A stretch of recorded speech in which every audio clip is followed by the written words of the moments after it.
ತಾಲೂಕಿನ ಮುಳ್ಳೂರು ಇಜೆ ಸರ್ಕಾರಿ ಹಿರಿಯ ಪ್ರಾಥಮಿಕ ಶಾಲೆಯ ಸಹ ಶಿಕ್ಷಕ, ರಂಗಭೂಮಿಯ ಉತ್ತಮ ನಟ, ಕ್ರಿಯಾಶೀಲ ಯುವ ಕವಿ ಬಸವರಾಜ್ ಜಾಡರ್ ಅವರ ಬಿಂಬ ಚುಟುಕುಗಳ ಸಂಕಲನ 2016ನೇ ಸಾಲಿನ ಕರ್ನಾಟಕ ಸರ್ಕಾರ ಪುಸ್ತಕ ಪ್ರಾಧಿಕಾರದ ಪ್ರೋತ್ಸಾಹಧನಕ್ಕೆ ಆಯ್ಕೆಯಾಗಿದೆ ಎಂದು ಜಿಲ್ಲಾ ಚುಟುಕು ಸಾಹಿತ್ಯ ಪರಿಷತ್ನ ಅಧ್ಯಕ್ಷ ಬೀರಪ್ಪ ಶಂಭೋಜಿ ತಿಳಿಸಿದ್ದಾರೆ.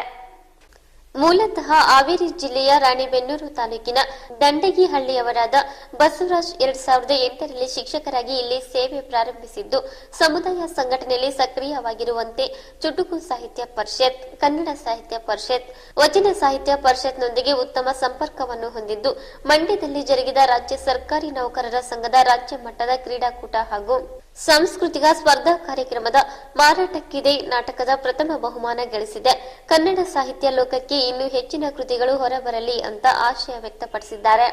ಬಿಂಬ ಚುಟುಕುಗಳ ಸಂಕಲನ ಕನ್ನಡ ಪುಸ್ತಕ ಪ್ರಾಧಿಕಾರದ ಪ್ರೋತ್ಸಾಹಧನಕ್ಕೆ ಆಯ್ಕೆಯಾಗಿರುವುದಕ್ಕೆ ಯುವ ಕವಿ ಬಸವರಾಜ್ ಜಾಡರ್ ಅವರಿಗೆ ಚುಟುಕು ಸಾಹಿತ್ಯ ಪರಿಷತ್ ಜಿಲ್ಲಾಧ್ಯಕ್ಷ ಬೀರಪ್ಪ ಶಂಭೋಜಿ,